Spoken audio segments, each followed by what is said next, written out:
कारबिन्दु संयुक्तं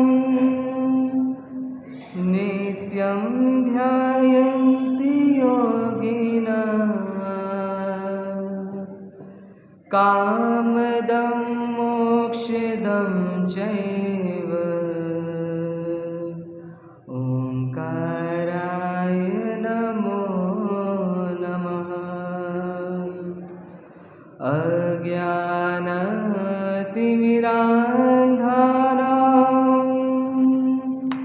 ज्ञानाञ्जनशलाकया चक्षुरुन्मिलितं येन तस्मै श्रीगुरुवे नमः। धर्मशासक, तीर्थ स्थापक, हम सब के आस्था के केंद्र श्रवण भगवंत महावीर स्वामी के चरणों में कोटि वंदन। अनंत लब्धि निदान गुरु गौतम स्वामी जी महाराज के चरणों में अनंत अनंत वंदनाएं। खरतर गच श्रृंगारहार, जन जन के आस्था के केंद्र चारों ही पूज्य दादा गुरुदेवों के चरणों में अनंत अनंत वंदनाएं। मम जीवन उद्धारक, मम संयम सम्राट, परम पूज्य परम श्रद्धेय सद्गुरु भगवंत द्वय के पावन पुण्य चरणों में अनंत अनंत वंदनाएं। पाठ पर विराजित परम पूज्य परम श्रद्धेय सरल मना सरल स्वभावी श्री विवेक सागर जी महाराज साहब के चरणों में वंदना। सम आदरणीय मुनि भवन, जिन शासन अनुरागी भव्य श्रावक एवं श्राविका। चातुर्मास काल आप हम सब के लिए एक स्पीड ब्रेकर की तरह आया है। ये स्पीड ब्रेकर क्या करते हैं? हमारी गाड़ी को की स्पीड को कम करने में सहायक बनते हैं। तो ये चातुर्मास स्पीड ब्रेकर कैसे है? तो जो हमारा जीवन पाप की दुनिया में व्यस्त है, मस्त है, तो ऐसे पाप की जो बहुत स्पीड से हमारी गति चल रही है, तो ये चातुर्मास का समय आया है जिसके माध्यम से हम क्या कर सकते हैं? तो हम अपने पाप के जीवन में थोड़ा ब्रेक लगा सकते हैं, और ब्रेक लगा करके क्या कोई दूसरी जीवन शैली हो सकती है उसके बारे में थोड़ा विचार कर सकते हैं। तो ऐसा यह चातुर्मास काल श्री उत्तराध्ययन सूत्र के माध्यम से आप हम सब परमात्मा की वाणी का श्रवण कर रहे हैं, और हमारा विषय चल रहा है कि पाप मुक्ति से जीवन शुद्धि के उपाय, मतलब हमको अपना जीवन शुद्ध करना है, और शुद्ध करने के लिए हम पापों से कैसे पीछे हट सकते हैं इसके बारे में हम सोच रहे हैं। तो पिछले 2-3 दिनों में हमने जाना था कि पाप का परिणाम क्या होता है, और उस परिणाम को इसलिए ही जाना था कि जान करके, समझ करके, उसको चिंतन करके हम पापों से पीछे हट सकें, ऐसा निर्णय हम सबका हो सके। तो पापों का परिणाम हमने जाना। कल्पना कीजिए कि घर पर खीर बनी है, और खीर में आपको काजू बादाम सब डले हुए हैं, और बहुत खुशबू आ रही है उस खीर से, और आपका मन भी एकदम तैयार है कि मुझे खीर खाना है। सामने वाले ने थाली कुर्सी है, थाली में बहुत सारी चीज़ें हैं, पर अभी आपकी आकर्षण का केंद्र क्या बना हुआ है? खीर, कि मुझे खीर पहले खाना है। और आपका मन उसको देख करके ऐसा हो रहा है कि मैं 2, 3, 4 कटोरी खीर पी लूँ।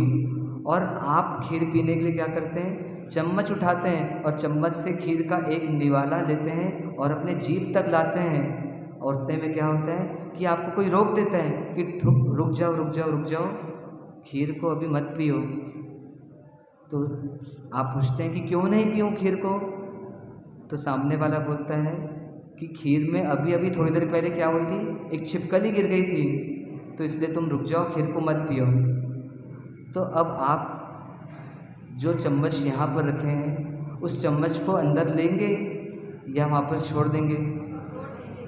क्यों? इतना तो कर सकते हैं, थोड़ा बहुत जो लिया है उसको तो ले लूँ, भले जो भगोने में पड़ा है उसको हम नहीं पिएंगे।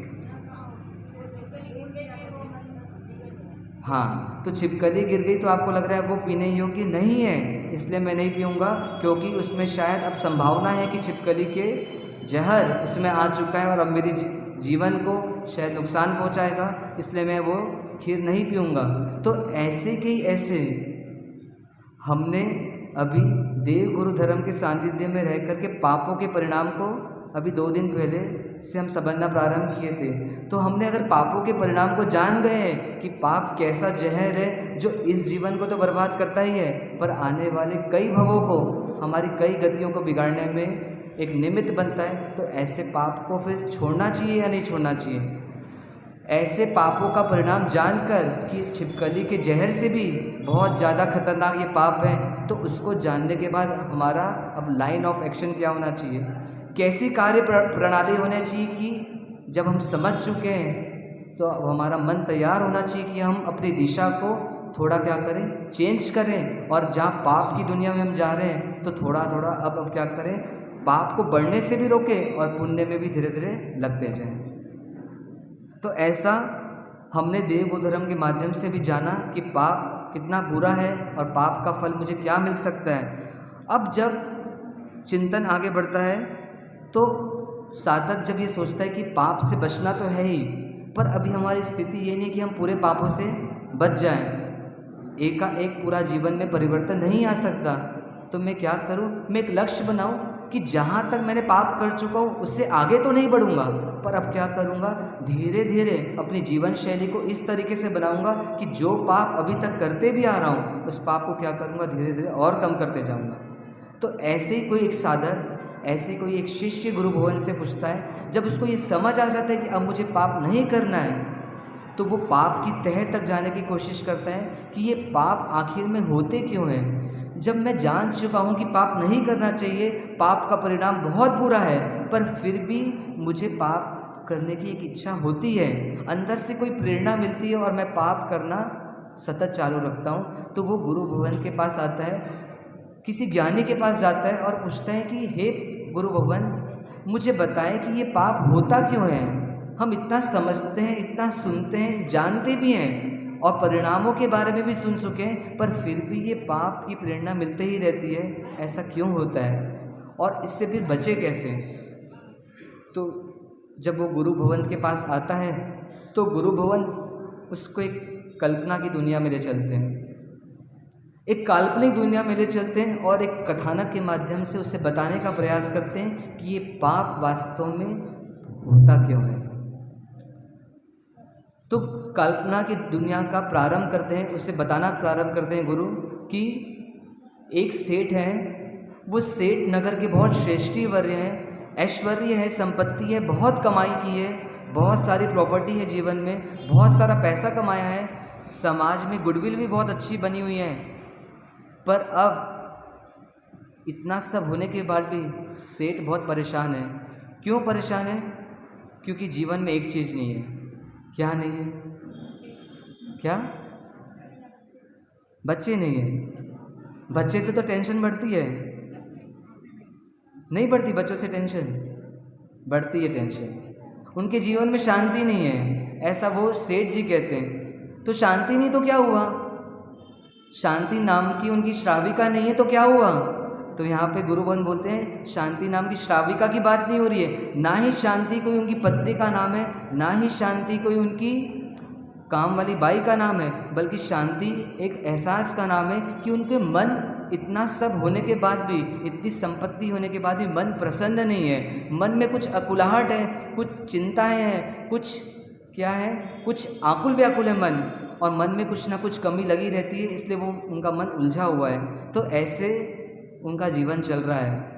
तो वो अपने मन में हमेशा एक प्रश्न करते हैं वो सेठ जी कि मेरे पास सब कुछ है, पर फिर भी ये मन तृप्त क्यों नहीं है, फिर भी ये मन हमेशा कमी कमी क्यों ढूंढते रहता है, फिर भी ये मन आक्षेप और परिक्षेप और आरोप प्रत्यारोप क्यों करते रहता है। ऐसे करके अपना इस सॉल्यूशन को पाने के लिए दुनिया में कईयों के पास गए जो उनको लगता था बुद्धिमान है, पर फिर भी अभी तक वो सॉल्यूशन नहीं मिला कि आखिर मेरे मन में ये अशांति क्यों है। तो उनको किसी बाड़मेर के श्रावक ने बोला कि आप एक सदगुरु के पास जाइए।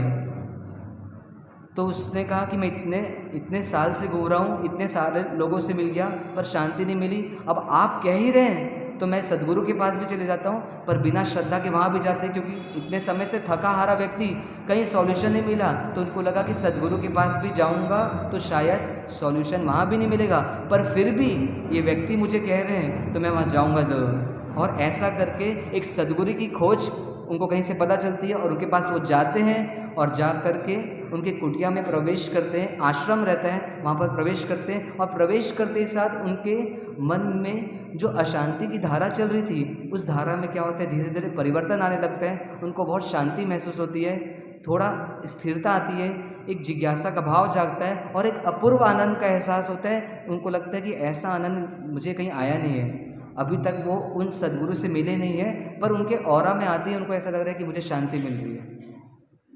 अब धीरे से उनके कुटिया में प्रवेश करते हैं। कुटिया में जब प्रवेश करते हैं तो बहुत अंधेरा अंधेरा लगता है उनको कि ना जाने यहाँ पर कोई है कि नहीं। और वो जब थोड़ी देर वहाँ पे समय बिताते हैं, थोड़ा फिर आंखों में उजाला आता है तो सामने देखते हैं एक तेजस्वी कोई संत पुरुष, कोई महापुरुष ध्यान में बैठे हुए हैं। और जब उनको देखते हैं तो उनको एक मन में उल्लास आता है, जोश आता है कि वास्तव में कोई व्यक्ति है बहुत अजीब, कुछ ना कुछ बात इनके जीवन में, तभी ये मुझे अट्रैक्ट कर रहे हैं, तभी मतलब मैं इनकी तरफ खींचा चला आ रहा हूँ और मुझे इनके सामने शांति का अनुभव हो रहा है, ऐसा उनको फीलिंग में आता है। और क्या करते हैं, वो ध्यान में बैठे रहते हैं गुरु भवन, तो वो भी क्या करते हैं, उनके पास जा करके ध्यान में बैठ जाते हैं। मतलब वो भी आंखें बंद करके बैठ जाते हैं, मानो अब उनको एक शांति का एहसास प्रारंभ हो गया है।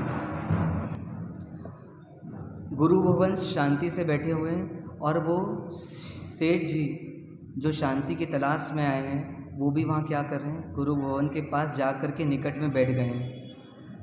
गुरु भवन की आंखें बंद है और वो सोचते मैं भी अपनी आंखें बंद कर लेता हूँ। वो सद्गुरु की आंखें बाहर से बंद है, पर शायद वो अंदर ही अंदर कुछ बातें कर रहे हैं और अपने से बातें कर रहे हैं। और उन सेठ को लगता है कि इनका कुछ चिंतन चल रहा है, पर अभी मैं यहाँ बैठता हूँ, जब ये आंखें खोलेंगे तब मैं इनसे वार्तालाप प्रारंभ करूँगा। ऐसा करके वहाँ बैठ जाते हैं। और हमको अब ऐसी कल्पना करना है कि हम भी उस आश्रम में पहुँच गए हैं जहाँ पर वे सेठ जी पहुँचे हैं। सेठ जी क्यों पहुँचे, तो सेठ जी सिर्फ इस उद्देश्य से पहुँचे कि मैंने जीवन में बहुत पाप किए और पाप करके बहुत कुछ कमाया, पर फिर भी क्या हुआ, मेरे जीवन में अभी तक मैंने जो शांति पानी थी, जिस शांति के बारे में मैंने सुना है ज्ञानियों से, उस शांति का अनुभव नहीं किया। तो यही प्रश्न हम सबका भी है और हम सबको भी क्या हो रहा है कि वो शांति नहीं मिल रही है। इतना सब कुछ करने के बाद भी हमारा मन शांत नहीं हो रहा है। तो हम भी मानो उस आश्रम में पहुंच गए और उन गुरु भवन के आसपास हम सब बैठे हुए हैं और गुरु भवन क्या कुछ गुनगुना रहे हैं। उनकी आंखें बंद है पर वो कुछ गुनगुना रहे हैं। तो क्या गुनगुना रहे हैं वो गुरु भवन, हम सुनते हैं। उसके बाद क्या होता है आगे हम चर्चा करेंगे। आत्म अनुभूति बिना रह जाएगा पछताना, आत्म अनुभूति बिना रह जाएगा पछताना। तू दूर कहीं मंजिल विषयों में न खो जाना, आत्म अनुभूति बिना रह जाएगा पछताना। तू में फंसे इंसान गफलत विषयों में न बह जाना, आत्म अनुभूति बिना रह जाएगा पछताना। तन धन वैभव परिजन तेरे काम न आएंगे, तन धन वैभव परिजन तेरे काम न आएंगे। संयोग सभी नश्वर तेरे साथ न जाएंगे, तू अजर अमर ध्रुव है, यह भाव सदा लाना। आत्म अनुभूति बिना रह जाएगा पछताना। ऐसा गुरु भगवान की वाणी निकल रही है, वे अपना माताएं भी नहीं है और हम सब वहाँ बैठे हुए हैं और ऐसी वाणी को सुनते हैं और थोड़े ही समय में उनकी आंखें खुलती है और वो सेठ जी जब ये शब्द सुनते हैं कि आत्म अनुभूति बिना रह जाएगा पछताना, तब उनको एक लगता है कि इनकी बात में शायद कोई मर्म छिपा है और उस मर्म को मैं शायद पहचान नहीं पा रहा हूँ। इसमें बहुत बड़ा रहस्य है, उस रहस्य को मैं जान नहीं पा रहा हूँ और जिसके कारण से मेरे जीवन में अशांति है और इनके पास कुछ नहीं है तो भी क्या है, शांति की शांति और शांति है। और ऐसा सोच करके जब उन गुरु भवन की आंखें खुलती है तो क्या करते हैं, तब गुरु भवन उनके ऊपर दृष्टिपात करते हैं, मतलब देखते हैं उनको और उनसे पूछते हैं कि आप कौन हैं। तो सेठ जी अपना परिचय देते हैं, पर परिचय अपनी सेठाईगिरी का नहीं देते कि मैं ऐसा ऐसा और ऐसा सेठ हूँ और मेरे पास इतनी इतनी संपत्ति है, बल्कि सिर्फ इतना ही बताते हैं कि मेरा नाम खर गोविंद है और मैं यहाँ पर आपसे एक विशेष काम के लिए आया हूँ। तो खर गोविंद अपना नाम बताते हैं और उन गुरु भवन का नाम रहता है हर गोविंद। और ऐसे हर गोविंद जो गुरु भवन थे, अब वो खर गोविंद से वार्तालाप प्रारंभ करते हैं और हम सब वहाँ पर बैठे हुए हैं और हम भी खर गोविंद जी के साथ जुड़ जाते हैं और अपनी समस्याओं का समाधान उन हर गोविंद जो मुनि भगवान थे उनसे करते हैं। तो हर गोविंद जी खर गोविंद जी से पूछते हैं कि आप यहाँ किस लिए आए हैं। तो वो खर गोविंद जी बोलते हैं कि मैंने जीवन में बहुत बार सुना है कि पाप नहीं करना चाहिए और पाप का परिणाम भी दुख रूप होता है, पर फिर भी मेरे अंदर से मुझे पाप की ही प्रेरणा मिलती है। मुझे कोई दूसरा मार्ग नहीं सोचता जिसके माध्यम से मैं सुख को प्राप्त कर सकूं। तो कृपया करके मुझे किसी ने बताया कि आप गुरु हैं, आप सद्गुरु हैं, तो आप मेरा क्या कीजिए, पथ प्रदर्शन कीजिए, मुझे मार्गदर्शन दीजिए कि ऐसा कोई मार्ग बताइए कि जिसके माध्यम से मैं बिना पाप किए अपने जीवन में क्या करूं, सुख शांति आनंद को लाऊं। अब गुरु भवन उनको उपदेश देना प्रारंभ करते हैं, उनकी जिज्ञासाओं को शांत करना प्रारंभ करते हैं और कहते हैं कि पाप करना हो तो कर लो, पाप करना हो तो कर लो, पर ये जरूर मान लेना कि पाप करने के बाद सुख नहीं मिलेगा। पाप करने में तुम फ्री हो, दुनिया कर रही इसलिए तुम भी कर लो, पर सुख नहीं मिलेगा। ठीक उसी प्रकार जिस प्रकार रेगिस्तान में आप कितना भी कुआं खोद दो पानी नहीं निकलेगा, और उसी प्रकार की जिस प्रकार पानी को तुम कितना ही बिलो लो उसमें मक्खन नहीं निकलेगा। तो ऐसा करके उनको पहला संदेश देते हैं कि पाप करना हो तो करो, पर सुख नहीं मिलेगा। तो वो बोलते हैं कि पाप में जब सुख नहीं है तो फिर कौन सी ऐसी जीवन शैली मैं जाऊं कि जिसमें मुझे सुख भी मिले और पाप भी ना करना पड़े। तो फिर गुरु भगवत उनको फरमाते हैं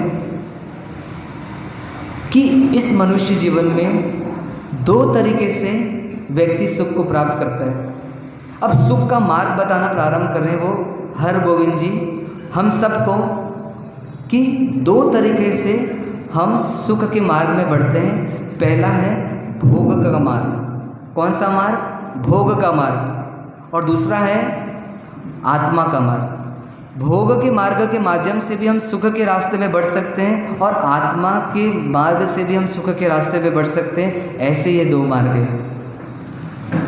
तो वो पूछते हैं कि भोग का मार्ग क्या है, आप पहले मुझे ये क्लियर कीजिए।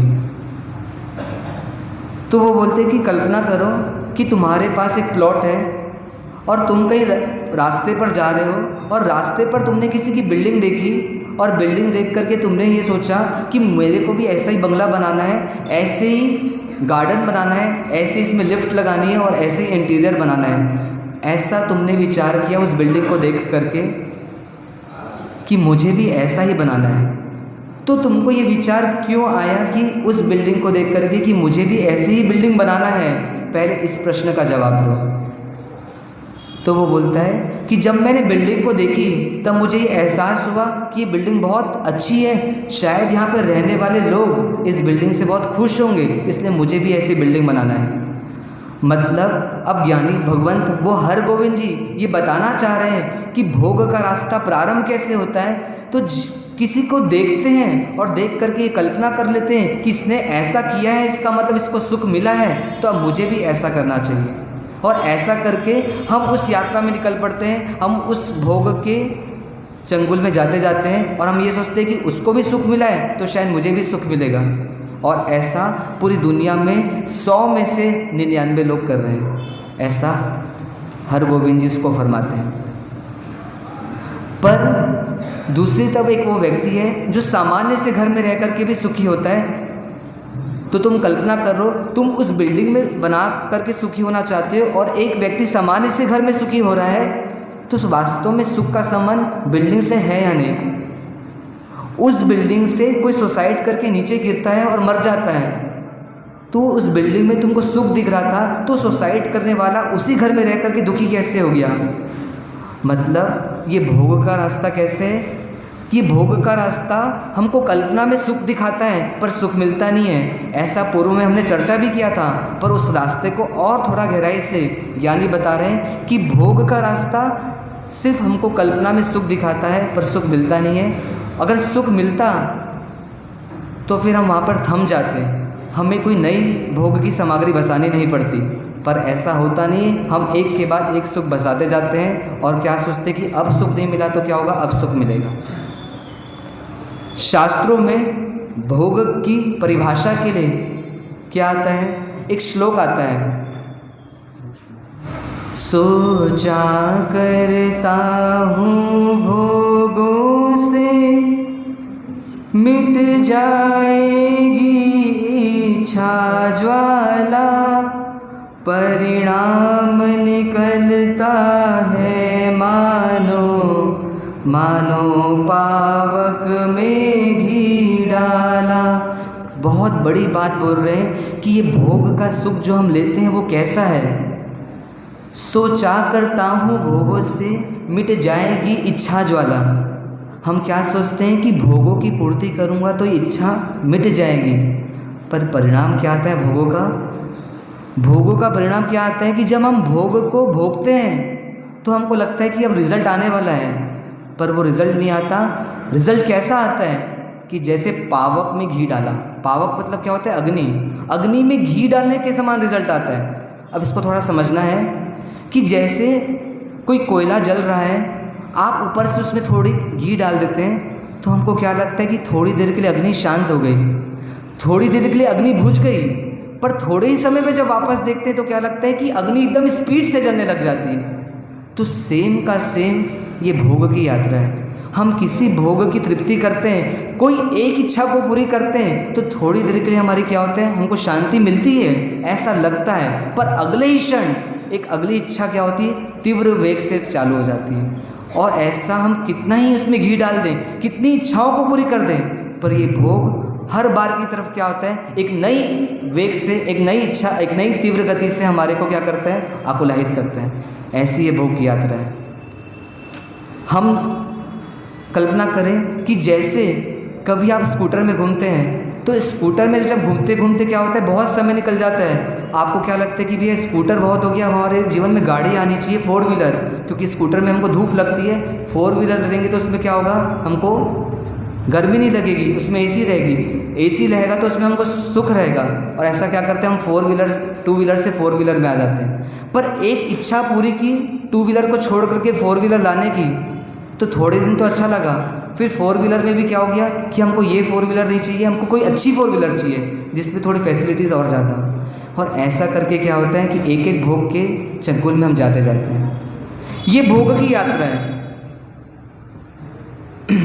एक बार अपने भारत में राजेश खन्ना जी हुए हैं, आपने नाम सुने, एक फिल्म एक्टर हुए राजेश खन्ना जी, अभी शायद नहीं है ना, हाँ अभी नहीं है। उनकी ऑटोबायोग्राफी, उनका मैंने जीवन पढ़ा था एक बार।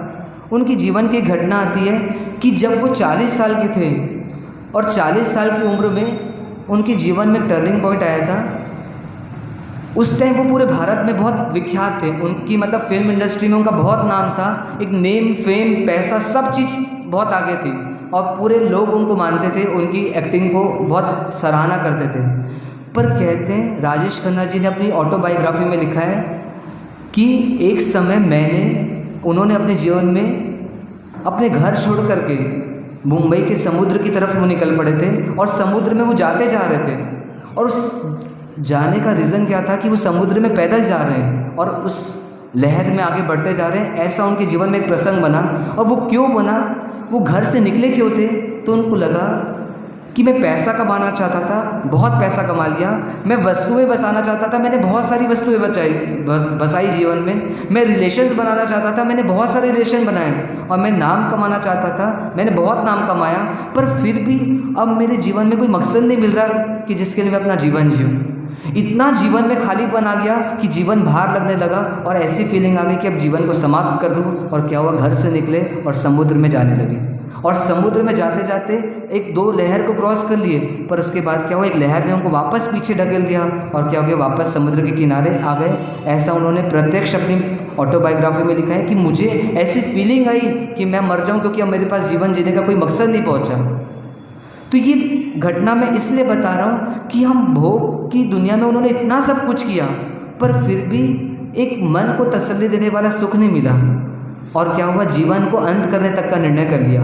और सारी दुनिया ये चाह रही कि राजेश खन्ना जी ने कितने नाम कमाए, कितना पैसा कमाया, शायद हम भी ना कमा पाए, हम भी इतना नहीं कर पाए। पर फिर उन्होंने स्वयं अपने जीवन से हमको बताया कि इतना सब करने के बाद भी मेरा जीवन कैसा है, बहुत खाली है।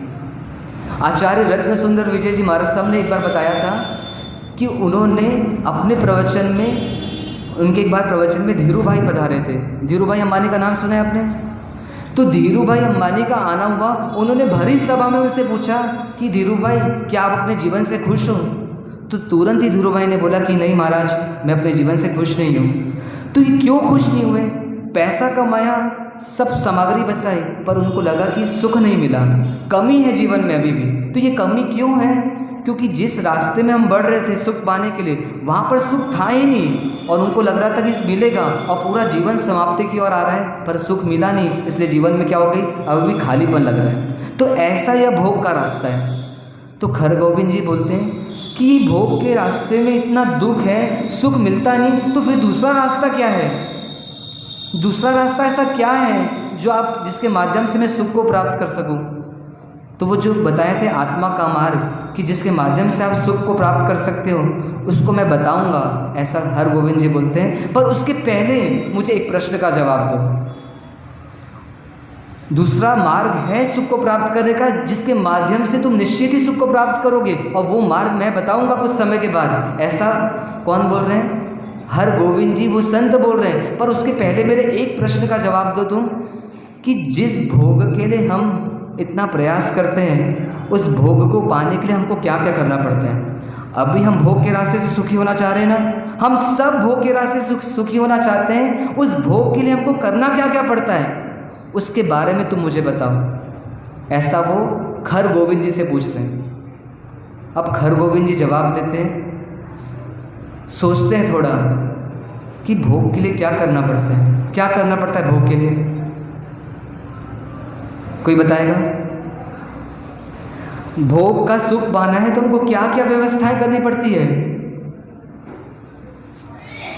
पहले हम जो सुख को पा रहे हैं उसको तो अच्छे से पहले उसका पोस्टमार्टम कर लें, फिर जो भगवान ने सुख बताया है उसके पर जाएंगे। पहले जिस सुख की तरफ हम भाग रहे हैं उसको पूरा अच्छे से पोस्टमार्टम करके देख ले कि उसके माध्यम से सुख मिलेगा कि नहीं। तो भोग के रास्ते में हम सुख पाना चाहते हैं तो उसके लिए हमको क्या क्या व्यवस्थाएं करनी पड़ती है, बताओ साहब?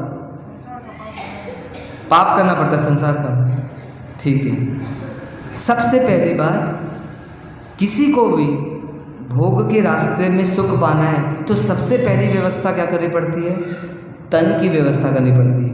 तन मतलब शरीर की व्यवस्था करनी पड़ती है। जब तक ये शरीर तंदुरुस्त नहीं रहेगा, इंद्रियां स्वस्थ नहीं रहेगी, तब तक आप भोग का आनंद नहीं ले पाओगे। कल्पना करो आपकी आंखें खराब हो गई है तो जीवन निर्वाह करना कितना मुश्किल हो जाएगा। सारा सुख चला जाएगा, ना घूमने में मजा आएगा, ना पहनने में मजा आएगा, ना टीवी देखने में मजा आएगा। कुछ थोड़ी भी प्रॉब्लम आ गई आँख में, झिलमिल झिलमिल भी दिख रहा है आँख से, तो क्या होगा कि आँख का मजा किरकिरा हो जाएगा। मतलब ऐसा लगेगा कि मेरे जीवन से पूरा दुख चले गया है। मतलब एक भोग का सुख पाना है, मतलब शरीर को स्वस्थ रखना होगा। ये पहली शर्त है भोग की, कि अगर आपको भोग का सुख पाना है तो आपको तन तो चाहिए ही, और तन के साथ सारी इंद्रियां चाहिए। एक 80 साल का बूढ़ा व्यक्ति भी, आंखें खराब हो गई है, डॉक्टर के पास गया है, डॉक्टर बोलते हैं ऑपरेशन तो हो सकता है पर रिस्की है क्योंकि आपको बीपी है, शुगर है। तो वो क्या बोलते हैं, नहीं नहीं डॉक्टर साहब ऑपरेशन हो सकता है तो कर दो, क्योंकि इस आँख के बिना मेरा 2-4 दिन क्या मेरा जीवन नहीं चलेगा, मैं भोग सुख ले नहीं पाऊंगा। और ऐसा वो डॉक्टर साहब को बोल करके 80 साल का व्यक्ति भी अपनी आंखें स्वस्थ कराना चाहता है। मतलब एक एक इंद्रियां क्या चाहिए हमको, सही सलामत चाहिए, जिसके माध्यम से हम भोग की यात्रा कर सकें। ये पहली कंडीशन है भोग के लिए। फिर दूसरी कंडीशन क्या है, भोग के लिए तन चाहिए और तन के लिए क्या चाहिए, धन चाहिए। मतलब तन स्वस्थ कब रहेगा, तन कभी अस्वस्थ हो गया तो उसको सुधारने के लिए धन चाहिए। मतलब तन का इलाज कराना है, शरीर का इलाज कराना है तो आपको धन की व्यवस्था चाहिए, धन की कमाई करना पड़ेगा। मतलब पहला तन चाहिए और तन के लिए धन चाहिए, और उसके बाद धन की व्यवस्था के लिए क्या चाहिए। आप धन कमाते हो ना, तो ये धन किसके लिए कमाते हो, तो आप बोलोगे मैं अपने भोग के लिए कमाता हूँ, मैं अपनी सामग्रियों के लिए कमाता हूँ। सिर्फ इतना ही नहीं है, आप बोलते हो कि मैं धन परिवार वालों के लिए भी कमाता हूँ, मेरे परिवार में कुछ सदस्य हैं उनकी व्यवस्था करने के लिए भी धन कमाता हूँ। पर आपने परिवार भी बसाया क्यों है, तो कहीं ना कहीं परिवार भी आप अपने भोग की व्यवस्था के लिए बसाए। भोग के लिए पहले तन चाहिए, फिर धन चाहिए, और फिर अंतिम परिजन चाहिए। ये परिजन क्यों चाहिए, क्योंकि आप धन कमाओगे तो आपको सपोर्ट, आपकी जीवन निर्वाह के लिए सपोर्टिंग चीज़ें, आपको रोटी कपड़ा आदि की व्यवस्थाओं के लिए आपको परिवार चाहिए। तो मतलब ये परिवार का पालन पोषण भी हम क्यों कर रहे हैं, तो सिर्फ और सिर्फ अपने भोग के लिए कर रहे हैं। मतलब भोग की व्यवस्था को सेट करना है तो पहले तन को भी सेट करना पड़ेगा, धन को भी सेट करना पड़ेगा, और परिजन को भी सेट करना पड़ेगा। सिर्फ एक भोग के लिए हम पत्नी को लाते हैं, पत्नी के बाद बच्चों को लाते हैं और पूरा परिवार बसाते हैं और उसके लिए पूरी व्यवस्थाएं करते हैं, सिर्फ और सिर्फ मात्र और एक कारण है कि हमको भोग चाहिए, क्योंकि भोग में सुख लगता है। नौकरानी आती है छूट जाती है, उसका कंफर्मेशन नहीं कि वो हमारे घर जिंदगी भर काम करेगी, पर हम पत्नी को क्यों लाते हैं, क्योंकि एक बार इन्वेस्टमेंट करते हैं 15, 20, 25 लाख शादी के समय, और हमेशा लाइफ टाइम के लिए क्या मिलती है, हमारी भोग की व्यवस्था हो जाती है। मतलब अब सारा ताहा उम्र भर हमको रोटी बनाने वाली, हमारे कपड़े धोने वाले और हमारी सारी व्यवस्थाएं करने वाली क्या मिल गई, हमको परमानेंट एक काम वाली मिल गई। अब हमको रिटर्न ही रिटर्न आएगा वहाँ से। मात्र और मात्र हम अपने भोग के लिए परिवार बसा रहे हैं, नहीं तो हम इतने बेवकूफ़ है क्या कि हम बंधुआ मजदूरी कर रहे हैं और जीवन भर 4-5 लोगों का पालन पोषण कर रहे हैं। हम उनको क्यों लाए हैं, क्योंकि हमारे को भोग चाहिए और भोग के लिए हमको सब चाहिए। तो ऐसे तन धन और परिजन, ये 3 चीज हमको भोग के लिए चाहिए। पर दूसरी तरफ कल्पना कीजिए साधु का जीवन, साधु का जीवन में ना धन है ना परिजन है, तन जरूर है। साधु के जीवन में तन है पर धन नहीं है और ना ही परिजन है। तो क्यों नहीं है? साधु के जीवन में तन धन और परिजन में 2 चीज क्यों नहीं है? क्योंकि साधु ने सबसे पहला अटैक कहाँ किया है? जो मूल स्रोत था जिसके लिए हमको ये सब करना था, ऐसे भोग पर साधु ने अटैक कर दिया है कि भोग के आकर्षण को कम कर दिया है। भोग ही नहीं चाहिए साधु को, तो साधु को क्या है? धन की व्यवस्था भी नहीं चाहिए। और साधु को जो आहार चाहिए वो सिर्फ इतना ही चाहिए कि शरीर के संयम के लिए व्यवस्था कर सके। तो साधु कितना निर्बंधन हो गया है, एक भोग की गुलामी से बच गया है और हम भोग की गुलामी में मग्न होते जा रहे हैं। ऐसा यह भोग का दुनिया है।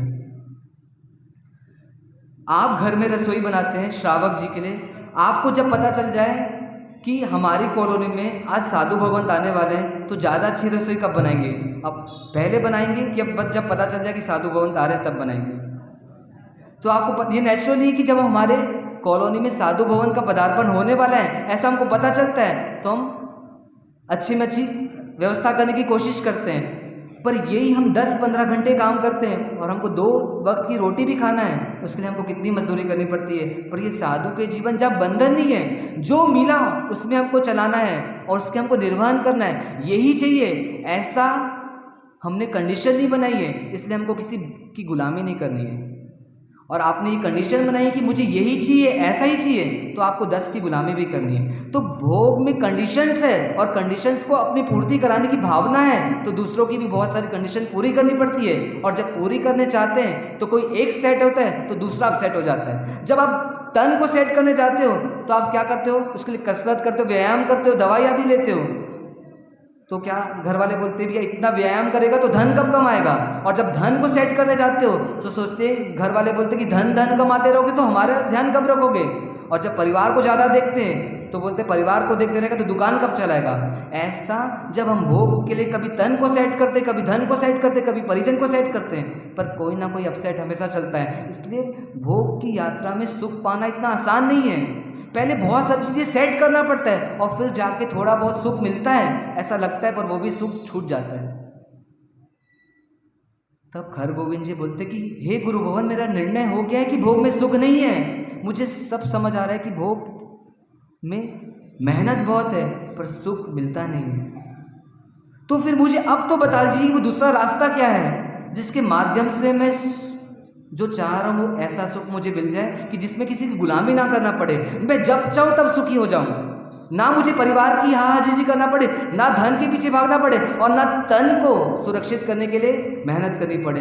ऐसा कोई सुख का मार्ग बताओ जिसमें किसी के स्वावलंबी हो, किसी के परावलंबी ना होना पड़े, ऐसा कोई मार्ग बताओ। तो ज्ञानी बोलते धीरज रख, वो मार्ग है। और वो मार्ग किसने बताया है? तो परमात्मा महावीर ने बताया है। परमात्मा महावीर ने बताया है। सुना है क्या भगवान महावीर का नाम? सुना है? वो खर गोविंद जी से पूछते हैं क्या तुमने भगवान महावीर का नाम सुना है? और हम सब भी वहां बैठे हमसे भी पूछ रहे क्या महावीर का नाम सुना है? सुना है क्या आपने महावीर का नाम? तो वो हर गोविंद जी बोलते हैं महावीर का नाम तो सुना है पर इस तरीके से नहीं सुना है कि सुनते ही उनका जीवन, उनका व्यक्तित्व हमारे हृदय में चित्रित हो जाए। आपका बेटा अगर फॉरेन में रहता हो और कभी उसका फ़ोन श्रावक जी के पास आए और श्रावक जी बोले कि अपने बेटे का फ़ोन आया चल बात कर, तो बेटा फॉरेन में, पर जैसी बेटा का शब्द आता है अपने दिमाग में क्या होगा, उसका पूरा चित्रण हो जाएगा। पर ऐसे कि ऐसे अभी हमने भगवान महावीर को समझा नहीं, इसलिए भगवान महावीर का नाम लेते भी हैं पर उनके व्यक्तित्व को, उनके जीवन को, उनके बताए हुए मार्ग को हमारे जीवन में हम सोच नहीं पाते कि क्या बताया है। परमात्मा महावीर कोई साधारण हस्ती नहीं है। अब उनको समझना है। भोग की यात्रा हमने बहुत समझ ली, सुन ली और समझते भी, मानते भी कि इसमें सुख नहीं मिलता, प्रयास उधर का ही होता है। पर अगर हमको अब सच्चा सुख पाना है तो परमात्मा महावीर को समझना पड़ेगा कि उन्होंने क्या बताया है, उनकी फिलॉसफी क्या है। ऑक्सफोर्ड यूनिवर्सिटी का नाम सुना है? इंग्लैंड में है ना ऑक्सफोर्ड यूनिवर्सिटी। उस यूनिवर्सिटी में कुछ समय पहले एक सर्वे हुआ था जिसपे वहाँ के जो दर्शन शास्त्री लोग थे, मतलब जो धर्म के रिलीजियस पर्सन के जो प्रोफेसर्स थे, उन्होंने एक सर्वे किया कि पिछले 10,000 सालों में हमको एक लिस्ट तैयार करनी है 10 लोगों की जिसके व्यक्तित्व को हम सबसे टॉप पे रख सकें। मतलब 10,000 सालों में ऐसे कौन कौन व्यक्ति हुए हैं जिनके व्यक्तित्व को देख करके हम बोल सके कि ये व्यक्ति बहुत महान हुए हैं। और उस सर्वे में परमात्मा महावीर का नाम दूसरे नंबर पर रखा गया। सोचो पूरे विश्व में 700 करोड़ से भी अधिक जनता है और उसमें जैन लोग तो सबसे कम है, उसमें भी परमात्मा महावीर को ऑक्सफोर्ड यूनिवर्सिटी के सर्वे में दूसरा नाम रखा गया। तो मतलब उन्होंने कुछ रिसर्च की है, मतलब उन्होंने परमात्मा महावीर को पढ़ा है कि परमात्मा महावीर की सोच क्या है और उस सोच को हमको समझना है। भोग की यात्रा तो हम पूरी दुनिया बता रही है पर परमात्मा कोई और यात्रा का उल्लेख कर रहे हैं। उन्होंने स्वयं उस यात्रा को जिया है और फिर हमको बताया है। उनका जीवन ग्रंथ है। ग्रंथ इसलिए है क्योंकि वो ग्रंथ ये बताता है कि सुख की कला क्या है, वो मेरे पास है। अगर इस कला के अलावा वो चैलेंज करते हैं परमात्मा महावीर कि मेरे पास जो सुख की कला है उस कला के अलावा तुम और कोई कला बता दो जिसके माध्यम से सुख मिल जाए, तो मैं ये अपना संयम जीवन छोड़ दूंगा। ऐसा वो चैलेंज कर रहे हैं। और वो हम मुनियों को भी बोल रहे हैं कि तुमको मैंने जो बताया है मार्ग, उस मार्ग के अलावा दुनिया में कोई भी सुखी होने का मार्ग बता दे तो तुम रजोहरण छोड़ करके उनके प्रति समर्पित हो जाना। ऐसा चैलेंज वो कर रहे हैं। तो क्या है ऐसा मार्ग? हम परमात्मा महावीर की पूजा करते हैं ना, कितने सालों से पूजा कर रहे हैं। कोई 20 साल से पूजा कर रहे हैं, कोई 25 साल से पूजा कर रहे हैं, कोई 50 साल से पूजा कर रहे हैं, पर पूजा तो कर रहे हैं पर उस पूज्य तक नहीं पहुंच पा रहे। अरे पूर्वजों ने पूजा करने की परंपरा क्यों बताई थी पता है? जब पढ़ोगे ना तब पता चलेगा। पूजा करने की परंपरा सिर्फ इसलिए आई थी कि पहले आप उन व्यक्तित्व के निकट तो जाओ। सिर्फ पूजा करके माध्यम से हम उनके निकट जाते हैं, पर निकट जा करके उनके व्यक्तित्व को हम समझना था, इसलिए पूजा करने का बताया था। पर हमने क्या किया, पूजा तक का तो धर्म मान लिया कि भैया पूजा करनी चाहिए रोज सुबह, उसके बाद नौकारसी करनी चाहिए और पूजा करके आ गए। पर आज तक 25 सालों में हमने सही तौर पर परमात्मा महावीर को नहीं समझा। आपने नहीं, मैंने भी नहीं समझा है। पर अब हमें समझना है कि परमात्मा महावीर क्या है। जबरदस्त पर्सनालिटी है। वो गारंटी से बोलते हैं कि तुम जब चाहो जैसे चाहो सुखी हो सकते हो, पर उस सुख की कला को समझना होगा। वो क्या कला है उसको हम आगे के वर्तमान योग में जानेंगे, कल के प्रवचन में जानने का अभ्यास करेंगे। जो हम आत्मा आत्मा और आत्मा ये शब्द बार बार सुनते हैं, ये आत्मा वास्तव में है कि नहीं है, आत्मा का स्वरूप होता है कि नहीं होता, और आत्मा में सुख है या नहीं, इन सारी चीजों को थोड़ा जानने का अभ्यास करेंगे। शरीर और आत्मा क्या ये एक ही है कि या अलग अलग है? मैं शरीर हूं कि मैं आत्मा हूं? ऐसा यह सब जो परमात्मा का सिद्धांत है, परमात्मा ने क्या फील किया है और अभी हम क्या फील कर रहे हैं, ऐसा ये सब जानने का प्रयास आने वाले समय में करेंगे। जिन आज्ञा विरुद्ध जो भी कुछ कहा हो वह संबंध वचन का ऐसे तस्वीर शामिल।